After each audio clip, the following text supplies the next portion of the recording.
I love Halloween. It's like in a list of my favorite holidays, it would for sure be in the top 2. I also love the Halloween movies.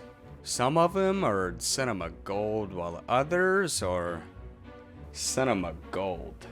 Today we're going to be talking about Halloween 5. If you like what you see in today's video, give it a thumbs up. Subscribe for more videos like these. Comment. Give me some feedback. Tell me I suck. Tell me I'm doing great. Whichever you want. It's totally up to you.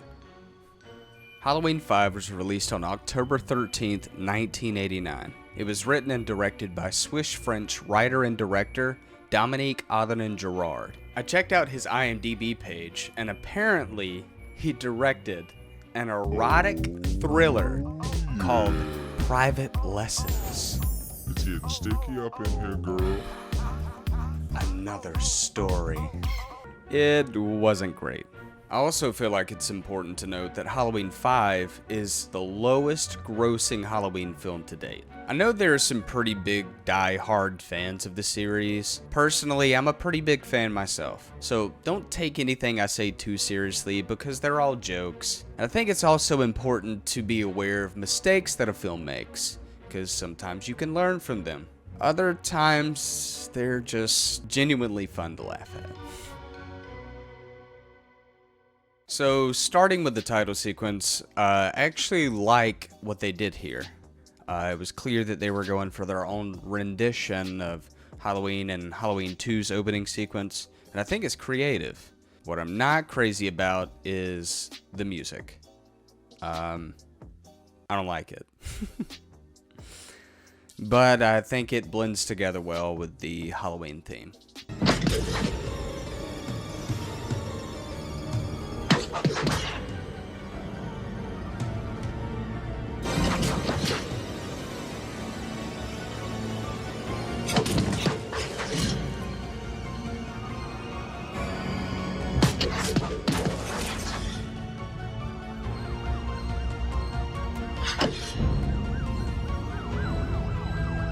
I'm not the biggest fan of the soundtrack for this film, honestly, but we'll get back to that later. Following the title sequence, we pick back up with the events near the end of Halloween 4. Michael is on top of a pickup truck and seems to be having just a little trouble trying to kill Rachel. Not sure if he's really doing his best work here, but if his goal was to ruin a cardigan sweater, I'd say job well done. Michael's struggling a bit here, and it's pretty well believable if you ignore the fact that about 2 minutes ago, Michael mighty morphed into a human can opener and practically tore this guy's head off like he was ripping into a case of whoop ass.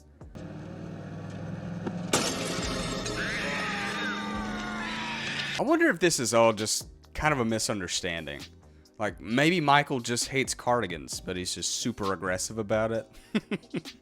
So Michael is thrown from the top of the truck when Rachel slams on the brakes. The most impressive part about this is how much of a gorilla grip Michael has on this butcher knife. So Michael has about 20 years and some change to at least make an attempt to sidestep this truck. But ultimately, he gets folded across the hood like a lawn chair and is sent flying into the cemetery, still holding the knife. So he finally lets go of this thing, and Jamie just casually strolls up on him after specifically being told to stay in the truck. Jamie, I want you to stay in the car. So I guess Rachel and the authorities have an impromptu kumbaya meeting before they finally realize that Jamie is literally holding the hand of a psychotic mass serial killer, and they yell at her to get away from him.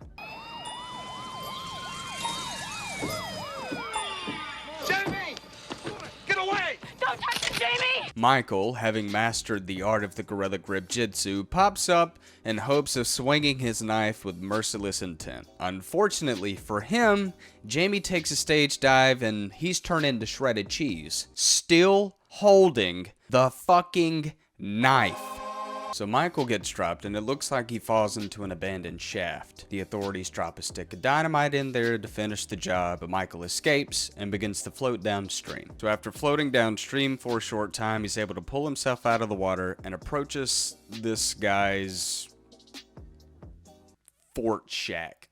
In all honesty, at this point, I am genuinely surprised Michael still isn't holding his knife. So Michael stumbles into this guy's shack and attempts to attack the man that lives there, but loses consciousness. We'll call this guy Fort Shack. 1 year later, we pick back up with Jamie, who is at a children's clinic. It would seem she's suffering from PTSD due to the traumatic events of the previous film. Let's be honest, we were all a little traumatized with how terrible Halloween 4 was, am I right? Sorry. Michael is reintroduced to the picture, and then Jamie begins to mimic Michael's movements as if they're telepathically connected.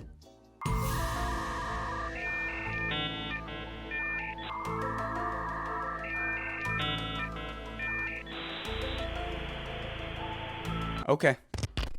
So Michael wakes up from a year-long nap I'm sure we all wish we could take, and he reveals a tattoo on his wrist, which I'm sure was supposed to be cool and mysterious, but it's neither one of those. It's cringe.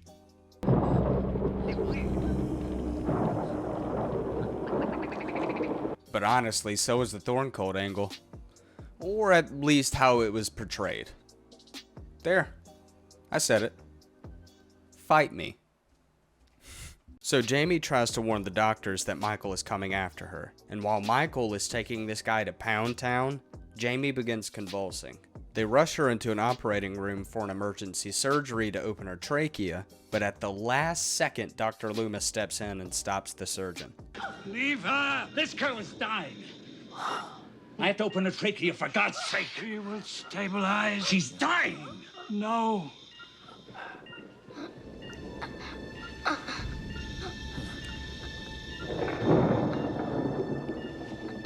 You see?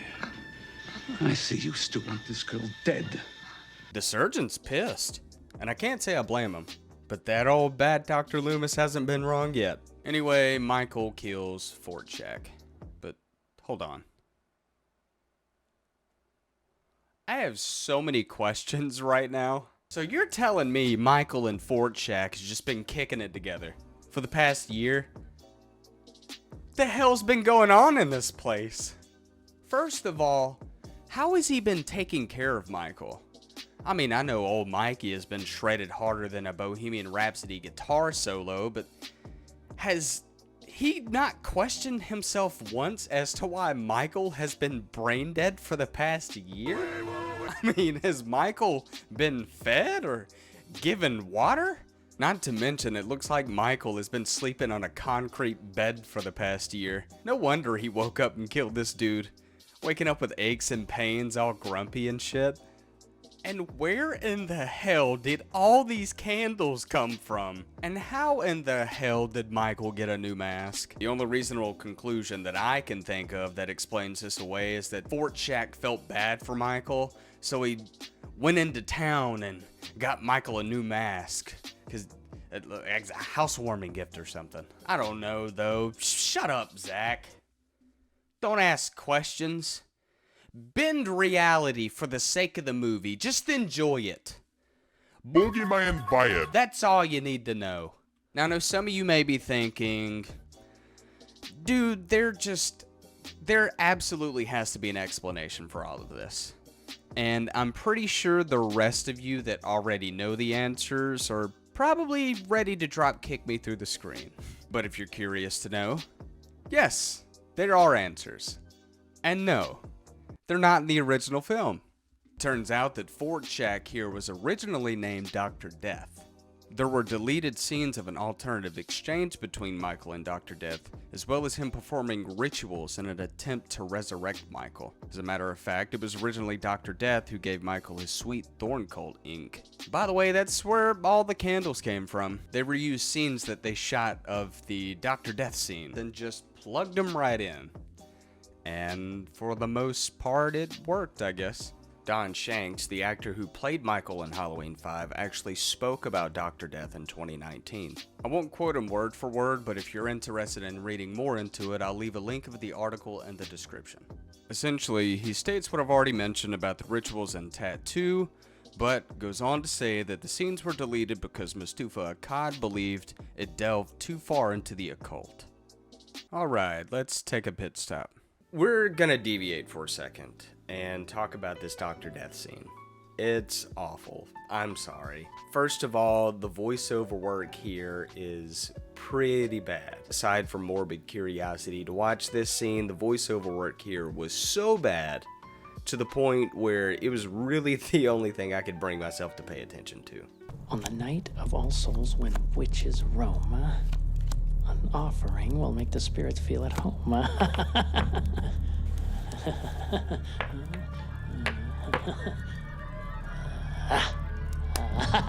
I watched this scene 3 times in its entirety, and I promise you, if I have to hear this guy moan, grunt, or groan one more time, I might just put my head in a microwave.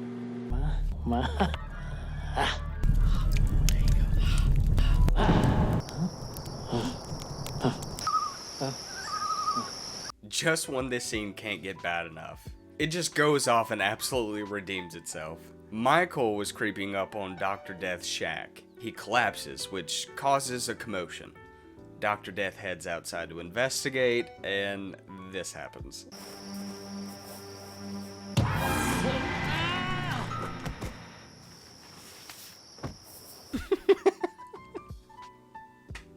Personally, I agree with the sentiment that it does dive too far into the occult, but only because I'm not too crazy about it. But that idea makes absolutely 0 sense in hindsight, considering that the next film literally leans on the entire idea of the occult. In the grand scheme of things, it could be argued that this is just a minuscule thing to be caught up on. It could be argued that the Mountain Man angle could allow the audience to theorize themselves about what happened to Michael during his year-long disappearance. But with a film this bad, you're not doing yourself any favors by personally punching plot holes into it. All in all, I'm not bashing the idea of an occult-obsessed hermit saving Michael. I'm sure if they used this scene in the final cut of the film, it would have looked a lot better. Or at least I hope.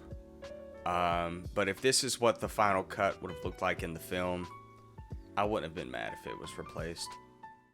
Alright, so to try to get back on track here, it's presumably the next day or so. Rachel is awoken at the sound of Dr. Loomis peeking into Jamie's room, and then soon after, our friend Tina makes an appearance. So from what I've seen from fans, Tina gets some mad hate, and I can honestly understand why. I don't want to get too ahead of myself, so I'm going to stop before I go on a tangent, but we'll touch base on that later. Tina brings her dog Max in, then she and Rachel show Jamie a dress they got for her, which is super sweet. Loomis barges in and ruins the party. Then out of nowhere, a brick flies through the window, and it seriously just brings team morale to an all-time low. A note is attached to the brick that says Jamie needs to die. Then after, Loomis and Rachel discuss the incident. The two talk about how they don't like Jamie, and you can assume that they means the town of Haddonfield. Loomis tells Rachel she's, quote, You're afraid. I am not. You're afraid the whole thing might start to happen again. Rachel admits she feels guilty because she's leaving Jamie behind to visit her parents out of town. Fast forward to Rachel returning home. Michael picks a terrible hiding spot, and he's seriously lucky that Rachel is focused on getting Max inside the house instead of looking at what Max is showing his teeth at.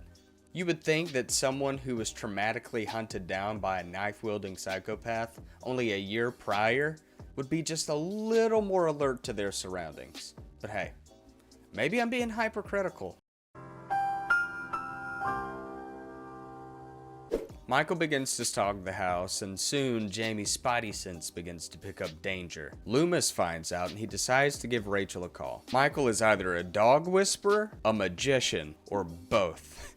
Because somehow, Michael gets past this 90-pound Doberman that was begging to get the chance to rip his throat out, and upstairs in the matter of seconds. So after all of that, Michael creeps up on Rachel just to watch her escape from the back door and run outside wrapped in a towel. What an asshole. Oh, you thought he was trying to kill her. Oh no, you have it all wrong. See, his plan was to make her embarrass herself in front of the entire neighborhood by forcing her to run outside, covered in nothing but a towel, then kill her. But we're getting a little ahead. So Max comes trotting back down the sidewalk, seemingly free from Michael's pet smart voodoo magic. Then these two bozo cops decide that now's the best time to pull a thrift store Abbott and Costello act, followed by a sound that can only be described as Pee Wee Herman getting his chicken yanked. All clear. Nothing above, nothing below. What about Max? Adobe, right? This is not happening to me. Max! Max, what have you done? I'm so embarrassed. It's what we're here for. Rescue cats. Find dogs. That's our job. And we love it. A few years ago, I rewatched this film, and I completely forgot this was in here. I actually thought this was just an audio glitch, but nope. It wasn't. According to Horror Film Wiki, this scene was meant to pay homage to Wes Craven's Last House on the Left. I googled around for about 20 minutes, but really, I didn't find anything. If you know what this is referencing, tell us about it in the comments. I'm genuinely curious to know. So Jamie is understandably upset, and Loomis comes up with the bright idea of interrogating a 9-year-old PTSD patient about her telepathically connected serial killer uncle. You sense something, don't you? Tell me. Tell me what you know. Yeah, right. I spoiled it earlier, but Rachel dies. It's safe to say that a lot of fans were not happy with Rachel dying so early, myself included. I've watched this movie tons of times, and I've always written her death off as bad writing, and I've never really looked into the reason why, so I googled it. It turns out that Ellie Cornell, the actress that played Rachel, originally had no intention of returning in Halloween 5, but, quote, agreed to do the part with the understanding that her character would be killed off early, which is quoted from Wikipedia. At the same time, it's stated from the Halloween wiki that Mustapha Akkad regrets killing her off early. I can understand the regret of killing her off early, but if it's true that she agreed to return if her character was killed off early, it really seems to me like he didn't have a lot of wiggle room in the first place. Rachel's quick exit, might I add, is why a lot of fans don't like Tina, because it seems like Rachel is killed off and then Tina just swoops in to be a supportive figure for Jamie. Next thing we know, Loomis is trying to convince the sheriff of Haddonfield, Ben Meeker, that Michael has returned. Of course, the sheriff is skeptical at first, but then an officer informs him that he's needed at the cemetery. Sheriff? They want you down at the cemetery. It's Mikey. There's really not much that happens in the upcoming scenes. Tina comes back to find Rachel gone. There's this awkward part where Tina slowly inches toward a mirror near where Rachel was stabbed. There's not an exact indication on what she was trying to observe, and I think it was just really trying to set up for a cheap jump scare by the doorbell. Not even 20 seconds later, we're given the privilege of witnessing yet another cheap-ass jump scare by this Sammy chick. Sammy!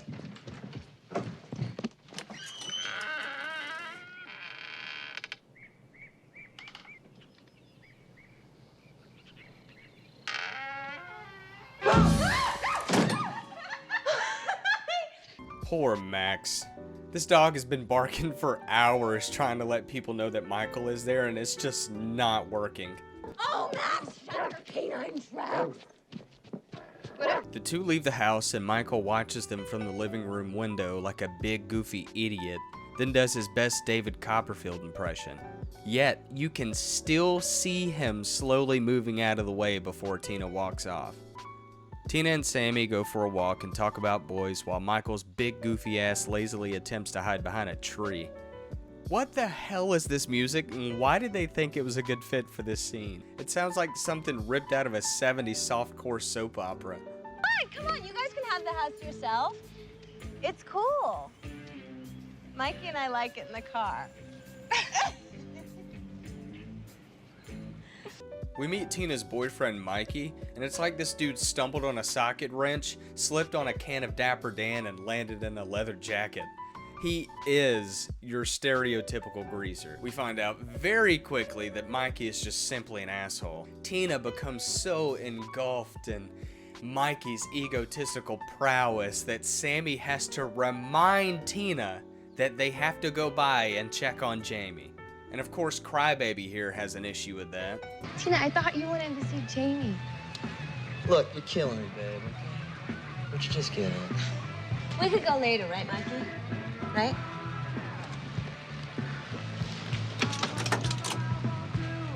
Here's the kicker.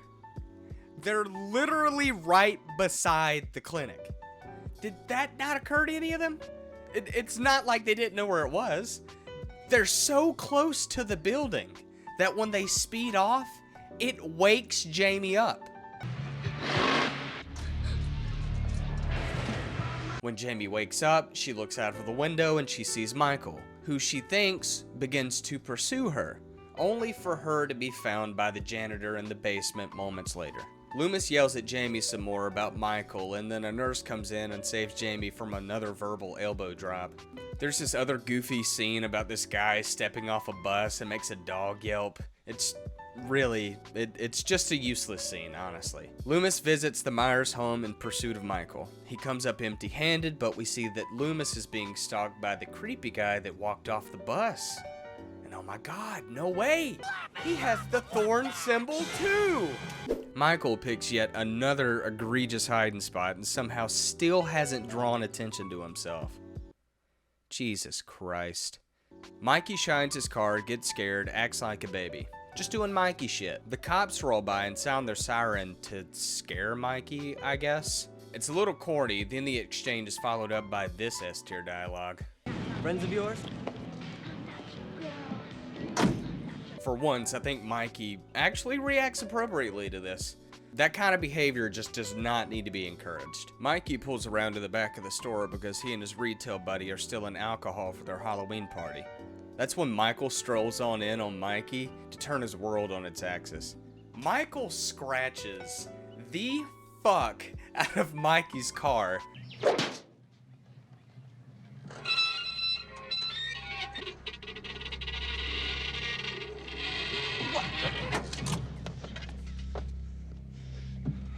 Okay, asshole.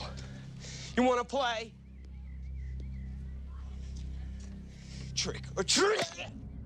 I have to respect the balls on Mikey for squaring up on Michael like this, but of course, he gets dealt with. So the clinic hosts a costume party for its patients, and Billy, a friend of Tina's at the clinic, gives her flowers and a bracelet for good luck.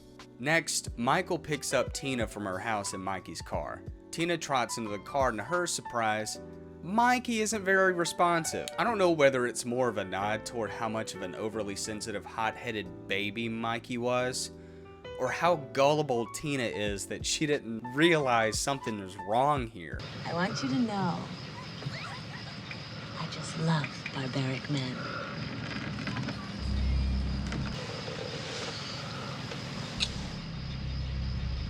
It feels creepy.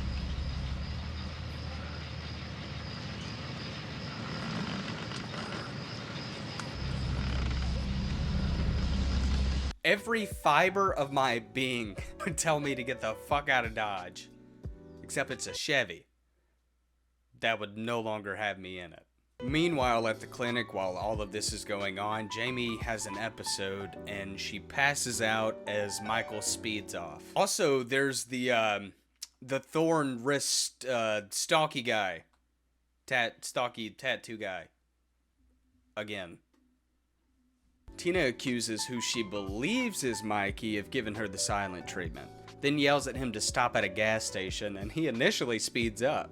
He gives in and slams on the brakes in the middle of the road and throws it in reverse. One thing that kind of threw me off in the scene is the taillights aren't working on Mikey's car, but the headlights are. Although 45 seconds ago they were working perfectly fine.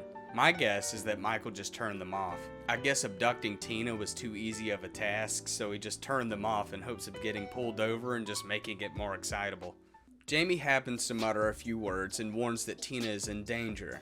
Tina is on her way back to the car when Michael finally decides he's had enough of her shit and whips out Mountain Man's housewarming gift.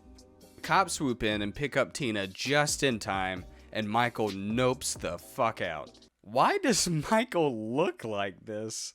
Tina enters the clinic to see Jamie, and there's kind of a heartwarming scene that unfolds here. Where's Jamie? Is something wrong? Tina!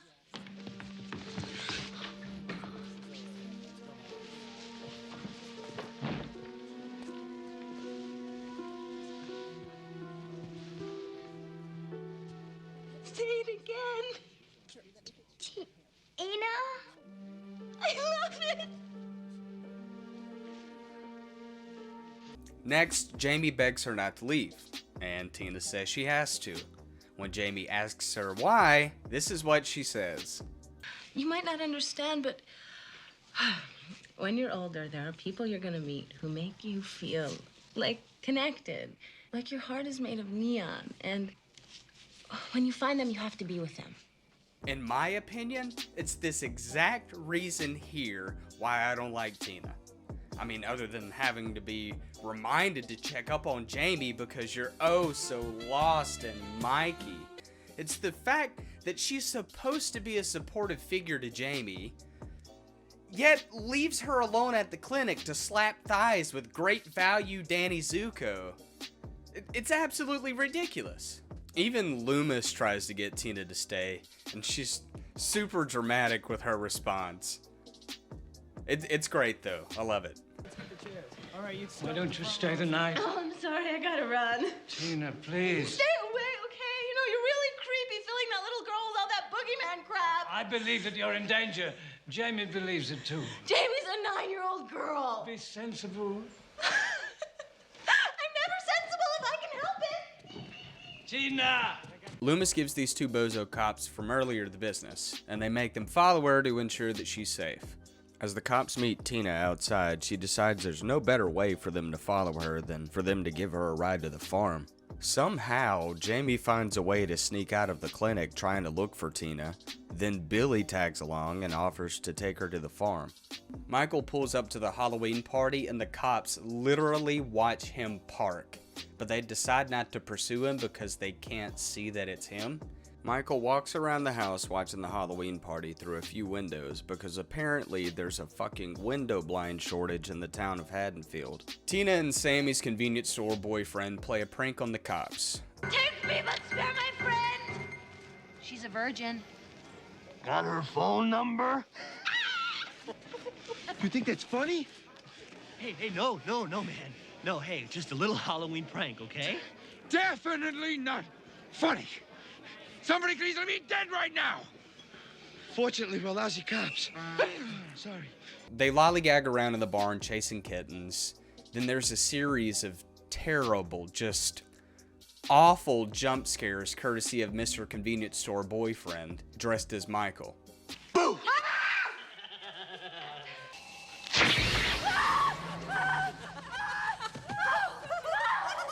I hate you!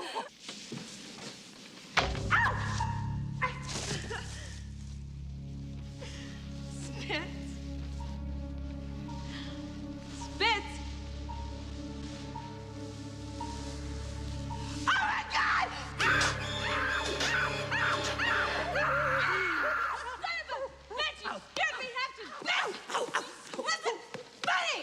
Then comes this weird sex scene that drags on forever, and it's borderline softcore. I wonder where they got the inspiration for this. But hey, at least they promote safe sex. Then again, look where that got them. they're dead. So much for that. Thanks a lot, condoms. The cops see Michael and they tell him to scram. Tina goes snooping around in the barn for Sammy and Spence, and they literally fall on her. She exits the barn and then finds out that the cops are dead too. Jamie and Billy make it to the farm right as Michael begins to chase Tina down in Mikey's car.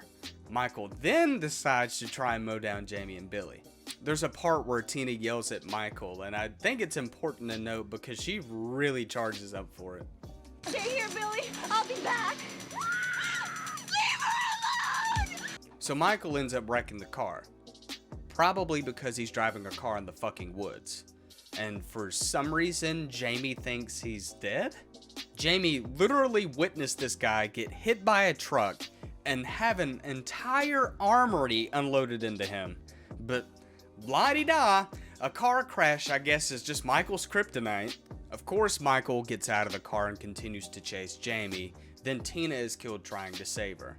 Afterwards, Jamie finally decides to team up with Loomis to take Michael down. Now, are you willing to help me? Can you kill him? Think so. Now, wait a minute, Loomis. There isn't a minute to wait. What do you want me to do? Haddonfield police have the Myers house swarmed with officers. Then Jamie warns about Billy being in danger. Sheriff Meeker is then informed of a distress call from the Haddonfield clinic. The ADR for this scene is absolutely beautiful. Just give it a watch. We just had a distress call from the clinic. They haven't been able to reach them again. There were 4 men up there. Beautiful, right? Yeah. Sheriff Meeker then sends all but 2 officers to the clinic. The ADR guy and the guy upstairs with Jamie. Meeker then tells Loomis that they'll be taking Jamie to the police station, but they leave her there at the house? Now that most of the authorities have left, Loomis insists Michael will show up to his childhood home. Loomis even goes as far as chunking his walkie into the bushes. Apparently the officer upstairs was supposed to take Jamie to the station, but now Loomis won't let them leave. Dr. Loomis.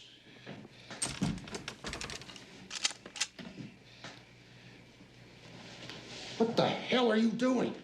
We aren't taking her anywhere. You've got 5 seconds to give me that key before I take it. But oh boy, do I have a surprise for you. Charlie, can you read me? You thought you had seen the last of this guy's star-studded ADR. Nah, we're just getting started. Personally, I would consider this performance next level. This is Charlie. What's going on? There's a car approaching. I'll check it out. This guy is such an NPC. Looks like one of ours. It's a code 2. Hey. Why is he so hurt from this small fender bender? Of course he ends up dying, but God does he drag it out. Eddie, can you read me?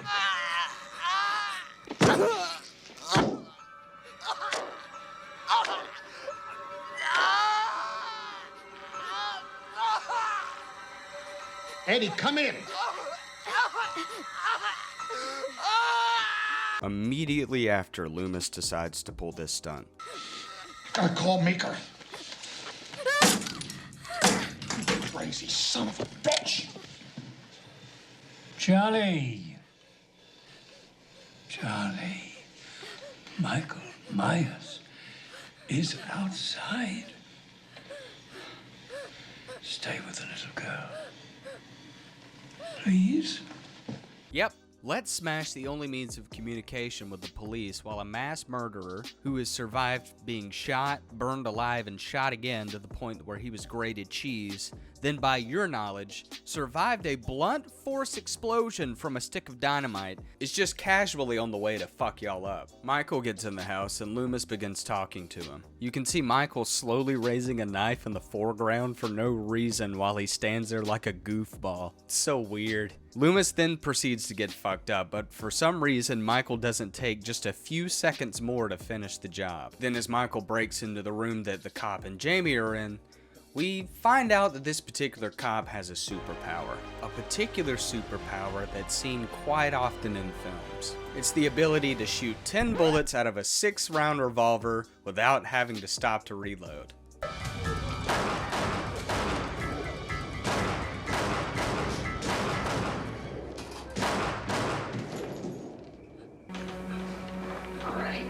Michael then breaks in and karate chops the officer twice in the neck as Jamie runs away. I guess Michael used some kind of special karate technique to incapacitate the officer, because Michael then proceeds to slowly, yet efficiently, wrap a rope around the officer's neck while the officer just wiggles and grunts before being hung. Jamie struggles to find a way out or a place to hide, but quickly decides to hide in a laundry chute. If there's one thing this movie gets right, it's this scene here. I would go as far to say that this scene could even be one of the best scenes in the franchise. Please let him get me. Please, God.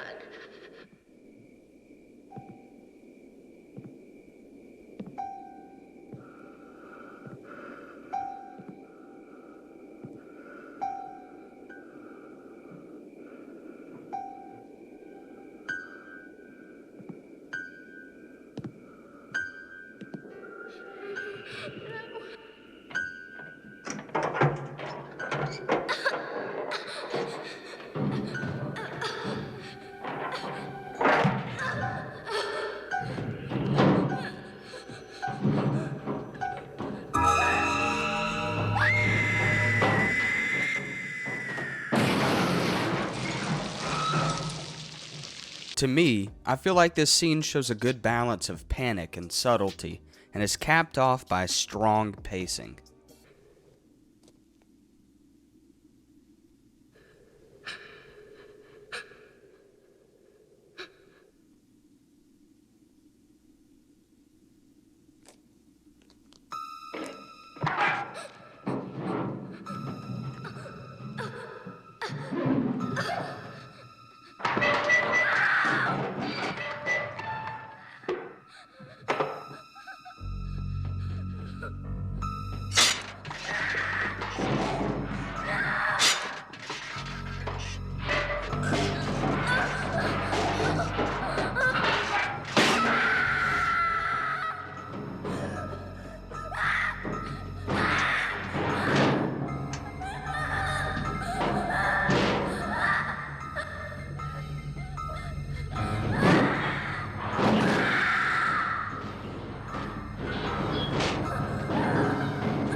You have suspense, creativity, and continuity.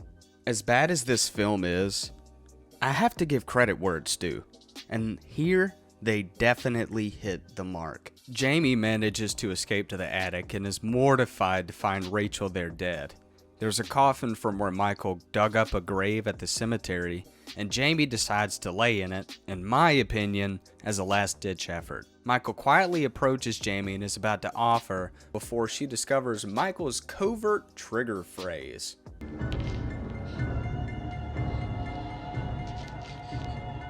Uncle? Boogeyman? Somehow, she convinces Michael to remove his mask, and again, somehow his face isn't burnt to shit.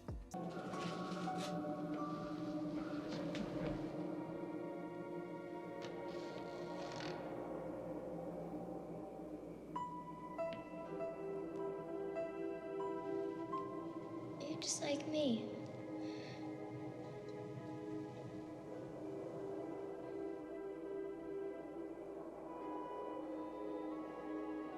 One thing I don't understand is why Michael is crying here. He's a relentless killing machine. Michael is emotionless. How many people did he kill last year? Have you forgotten? Your own daughter? I don't forget. No, of course you don't forget. How could you? You never looked into his face, did you? You never saw his eyes. You never saw that nothing, no expression, blank. Huh? My memory goes back 12 years to the night when I offered. But I'm going to show you something. Look at this. Look at that. I prayed that he would burn in hell, but in my heart, I knew that hell would not have him. Why would he feel remorse for someone he's been trying to kill for the past year? It doesn't make sense. It could be argued that at this point it's because he's being used as a tool by the Thorn cult, but that wouldn't make sense either because at this point in the series the Thorn cult wasn't even explained enough. Even building from this into the next film, it doesn't make sense because in the grand scheme of things he wasn't trying to kill Jamie, he was trying to capture her. Anyway, I'm getting too ahead of myself. The coffin trick worked and somehow Jamie slipped through the cracks and sends Michael on another goose chase. Dr. Loomis grabs Jamie and uses her to lure Michael into a room, only to suffer a stroke after shooting him with tranquilizers and beating the shit out of him. Die! Die!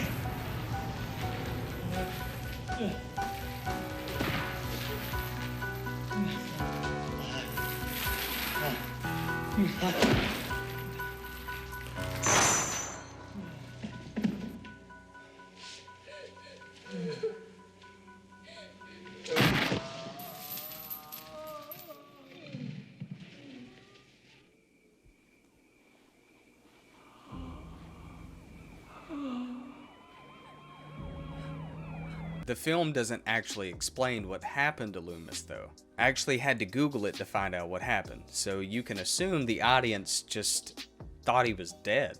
So Michael is in jail. I like how they let him keep his mask on while he's in the cell. It's kind of goofy, but I guess I get the point. Just when you think Michael will be brought to justice, Thorn cult wrist tattoo cowboy boots guy causes a bloodbath. Just when you think Michael would be brought to justice, Thorn cult cowboy boots tattoo wrist guy causes a bloodbath at the police station and breaks Michael out of jail.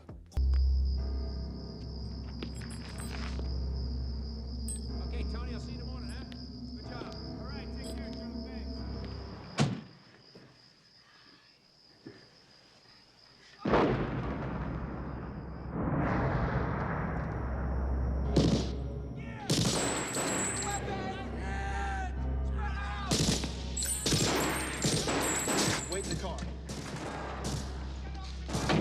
The movie ends with Jamie walking into the police station and realizing that Michael has escaped. Halloween 5 has a lot of flaws. Poor writing, poor plot, and the music in this film was disappointing. The reason it is so disappointing is because Alan Howarth is such a great composer. He's worked on previous Halloween films, The Thing and Christine. The work he's done for those films is great alone. Donald Pleasance is an absolute legend and always does a great job in his performances as Dr. Loomis. Honestly, the acting in this film wasn't actually all too bad. Well, we just had a distress call from the clinic. Most of it. In my opinion, Halloween 5 doesn't quite capture the essence of the earlier films such as Halloween 1 and 2.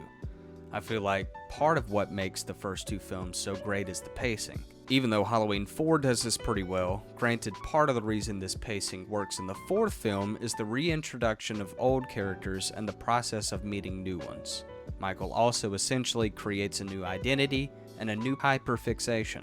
Throughout this process, pacing really helps this film's argument when comparing it to others in the series. Don't get me wrong, there are definitely things that make Halloween 4 bad, but it's by far not one of the worst ones. And I know what you're thinking. Zach, That sounds exactly like Halloween 5. And I'll say you're right. It does. I'll also tell you that the fourth film does a better job of doing this. Plain and simple. Personally, I also feel like part of what sets 1 and 2 apart from films like Halloween 5 and 6 is quite simply the mystery of what makes Michael, well, Michael. And I think that's what makes the idea of the Thorn cult seem so foreign. Then again, the execution of involving an outside source was poorly executed in 5, which did Halloween 6 zero favors. Comparatively, I believe, in my opinion, this is what sets Halloween 4 apart from Halloween 5. It's the final divide between the mystery behind Michael and the sudden involvement of a half-assed plot to turn Halloween into a cult flick with no explanation or foresight. But I get it. It's easy to group together 4 and 5 because of the simple choice of making Halloween 5 an immediate continuation of Halloween 4. I'm not really sure how else to put it, but Halloween 5 seems so simplistic and confined. Half-assed, for lack of a better phrase. Granted, I don't think Halloween 5 was expected to be a spectacular box office hit, but I also don't think it was expected to do so poorly. I still believe that Halloween 5 is a decent popcorn flick at face value, and at that, I believe it serves its purpose. At the end of the day, regardless of the abundant flaws in this film, I could still watch this 1,000 more times and be just as entertained. As I've said before, I love the Halloween series. Man, if you're still here, thank you so much.